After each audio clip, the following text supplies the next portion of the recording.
आज सुनिए मेरे साथ एक कहानी तिलस्मी नकाब, जिसके लेखक हैं प्रीतम कुमार मेहता। तो आइए आज सुनते हैं इस कहानी का भाग नंबर 1।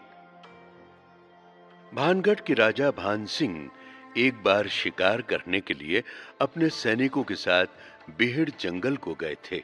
भान सिंह अपने घोड़े के साथ करीब 15 सैनिकों की टोली उनके पीछे पीछे चल रही थी।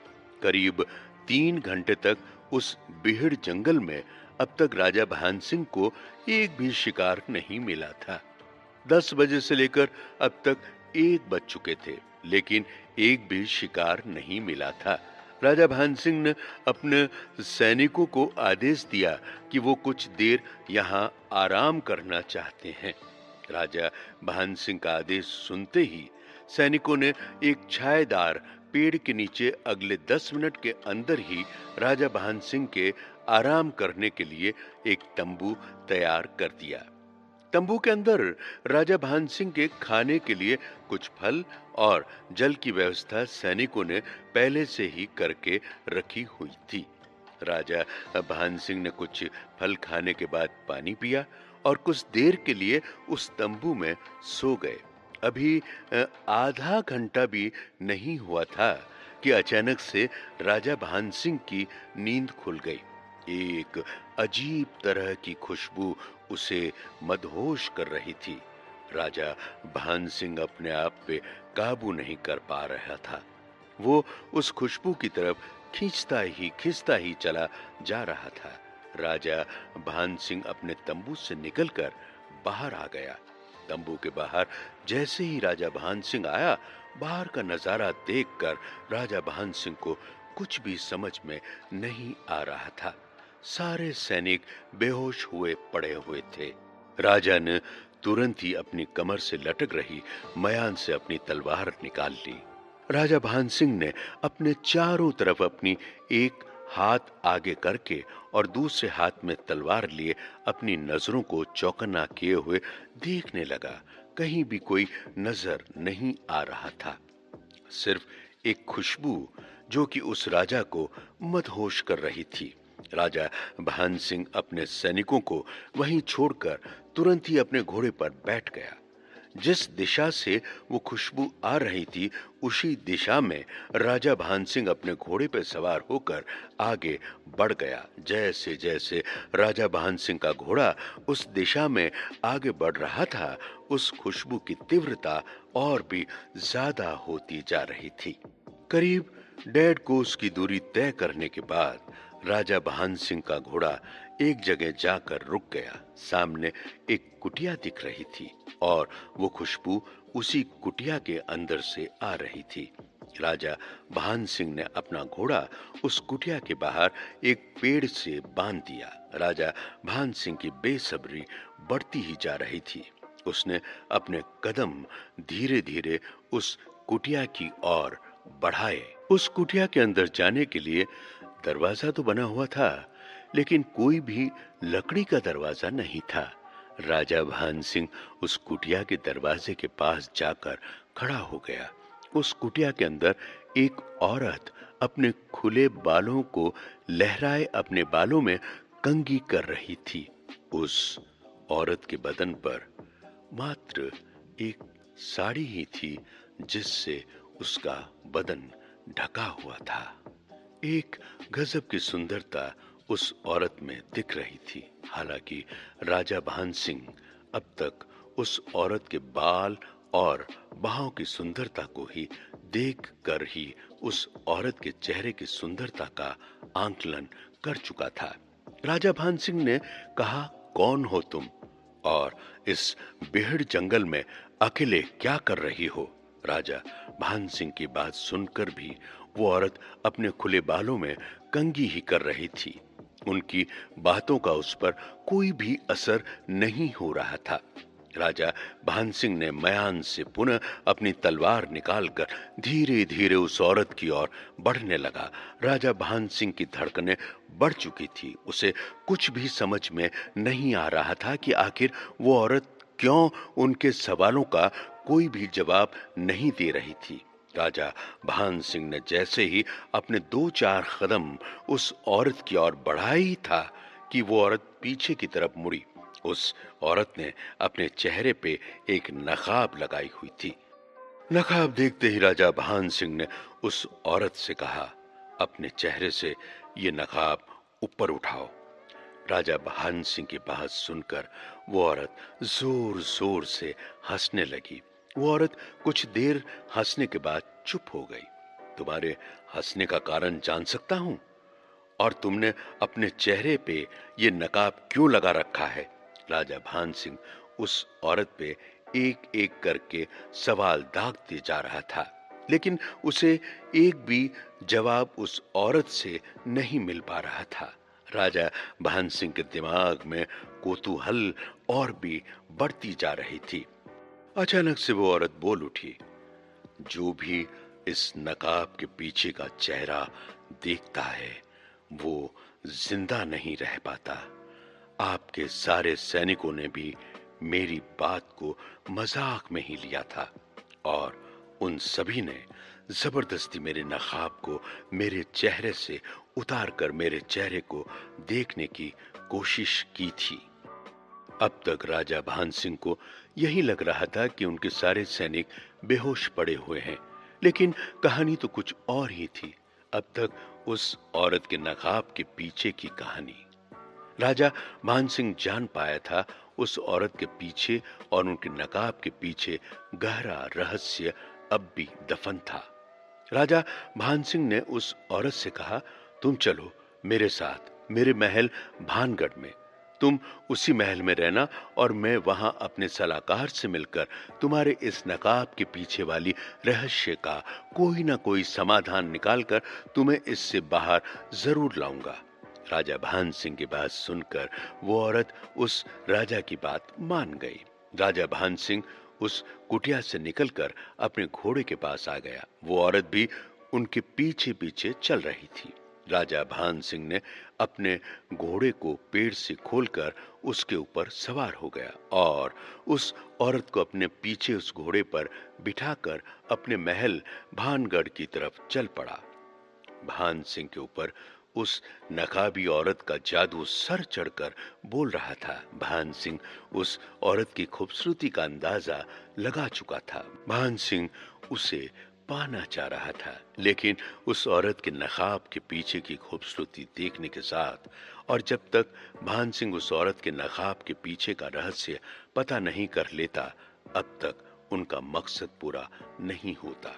उस नकाबी औरत के शरीर से एक अलग ही खुशबू निकल रही थी, जो राजा भान सिंह को मदहोश कर रही थी। राजा भान सिंह इस कदर उस औरत के आकर्षण में डूब गया था कि वो इस बात को भी जरूरी नहीं समझ पा रहा था कि आखिर उस औरत के पीछे की हकीकत क्या है। राजा भान सिंह का घोड़ा पूरी रफ्तार से अपने महल भानगढ़ की ओर दौड़ता जा रहा था। उस घोड़े पे भान सिंह और उनके पीछे वो नकाबी औरत अपने दिमाग में ना जाने कौन सी मकसद और हसरत पूरी करने के ख्याल में भानगढ़ महल जा रही थी। भानगढ़ महल चारों तरफ ऊंचे ऊंचे पहाड़ों से घिरा हुआ था। उनके अंदर जाने का केवल एक ही रास्ता था। 13 दिन पहले राजा भान सिंह की शादी रानी कनक प्रिया से हुई थी, जो कि कनक नरेश की बेटी थी। राजा भान सिंह का सलाहकार और विश्वसनीय सेनापति संबल सिंह और राजपुरोहित रिपू सिंह के बदौलत भानगढ़ का अस्तित्व बचा हुआ था। काफी सालों से भानगढ़ के ऊपर काला जादू और अदृश्य शक्तियों के द्वारा राजा भान सिंह के ऊपर कई तरह के अदृश्य शक्तियों का प्रयोग राजा को मारने के लिए किया गया, लेकिन हर एक बार उन सभी की योजनाओं को विफल कर दिया गया। भानगढ़ के सेनापति और राजपुरोहित बखूबी अपनी भूमिका निभा रहे थे। रानी कनक प्रिया के कहने पे ही राजा भान सिंह शिकार पे निकला था। रानी कनक प्रिया ने राजा भान सिंह को एक कस्तूरी मृग का शिकार करके लाने को कहा था। राजा भान सिंह जब शिकार पे जा रहे थे तो उनके सेनापति भी उनके साथ शिकार पर चलने को तैयार हो गए थे। लेकिन राजा भान सिंह ने अपने सेनापति को शिकार पे जाने के लिए मना कर दिया था।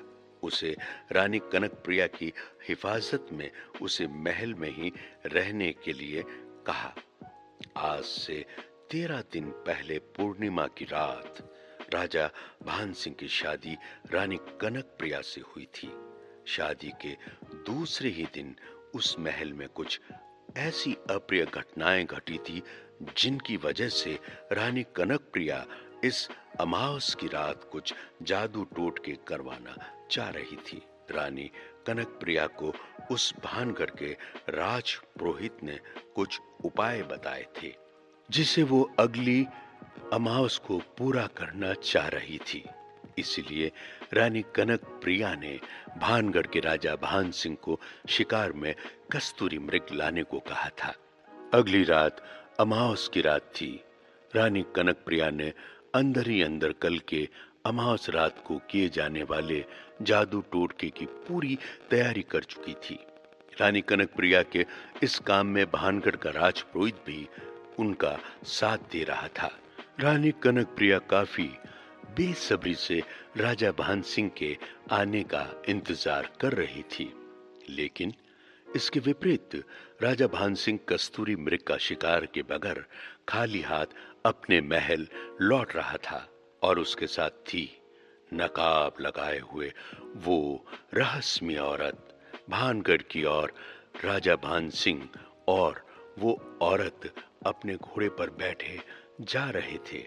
जब भान सिंह अपने महल से कुछ ही दूरी पर थे तो एक सैनिकों की टुकड़ी को राजा ने आदेश दिया और कहा, शाही मेहमान खाने को अच्छी तरह से सजाया जाए और तुरंत ही एक घोड़े गाड़ी जिनमें पालकी लगी हो उसकी व्यवस्था अभी की जाए।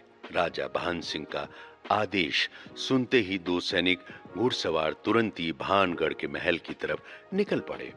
बाकी सारे सैनिक राजा के पीछे चलने लगे। थोड़ी देर में एक पालकी सहित घोड़ा गाड़ी राजा भान सिंह के पास पहुंच चुकी थी।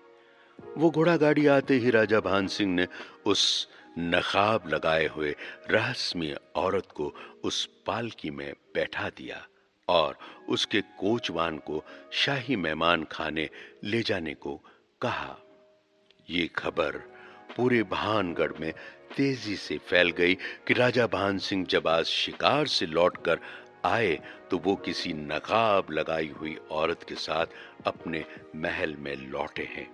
ये खबर जब वहां की रानी कनकप्रिया को पता चली तो उसने तुरंत ही अपने महल के राजपुरोहित को जल्द से जल्द मिलने का आदेश अपने दासी के साथ भिजवाया। उधर राजा भान सिंह भानगढ़ पहुंचकर अब तक उसी शाही मेहमान खाने में उसी औरत के साथ रुके हुए थे। उसने अपने सैनिकों को आदेश देकर कहा, जल्द से जल्द राजपुरोहित और सेनापति संबल सिंह को हमारे समक्ष पेश किया जाए। राजा भान सिंह की बात सुनते ही द्वारपाल सैनिक तुरंत ही वहां से निकलकर अपने कदम सेनापति और राजपुरोहित के पास जाने के लिए बढ़ा चुके थे। राजा भान सिंह ने उस नकाब लगाई हुई औरत से कहा, तुम्हें अपनी पूरी कहानी उन दोनों के सामने बतानी है ताकि हम सभी मिलकर तुम्हारी इस परेशानी को पूरी तरह से खत्म कर सकें। राजपुरोहित कनकप्रिया का आदेश मिलते ही वो रानी से मिलने के लिए निकल चुका था, लेकिन रास्ते में ही वो द्वारपाल सैनिक ने राजा भान सिंह के आदेश के बारे में उस राजपुरोहित को अवगत करवाया। उस द्वारपाल सैनिक की बात सुनकर राजपुरोहित ने उसे कहा, ठीक है, चलो मैं अभी आता हूं। ये बोलकर राजपुरोहित ने अपने कदम तेजी से रानी कनकप्रिया के कक्ष की तरफ बढ़ा दिए। कनकप्रिया अपने चेहरे पे उदासी लिए हुए राजपुरोहित का इंतजार कर रही थी। राजपुरोहित को देखते ही रानी कनकप्रिया ने कहा, अब आप ही बताइए गुरुदेव, ये नकाब वाली औरत का क्या मामला है? रानी कनकप्रिया की बात सुनकर राजपुरोहित थोड़ी देर के लिए चुप हो गया। गुस्ताखी माफ हो रानी साहिबा, अभी कुछ भी कहना शायद जल्दबाजी होगी। चूंकि मैं अभी आपको ज्यादा समय नहीं दे पाऊंगा, क्योंकि राजा भान सिंह ने बुलावा भेजा है। मुझे जल्द से जल्द शाही मेहमान खाने में जाना होगा। वहां की सारी स्थिति और परिस्थितियों को एक बार समझने के बाद ही मैं उन पर कुछ कह सकूंगा। आपकी अगर आज्ञा हो तो मैं राजा भान सिंह के समक्ष अपनी उपस्थिति देने के लिए निकलना चाहूंगा। कनक-प्रिया की अनुमति मिलते ही वो राजपुरोहित अपने कदम तेजी से शाही मेहमान खाने की तरफ बढ़ाने लगा।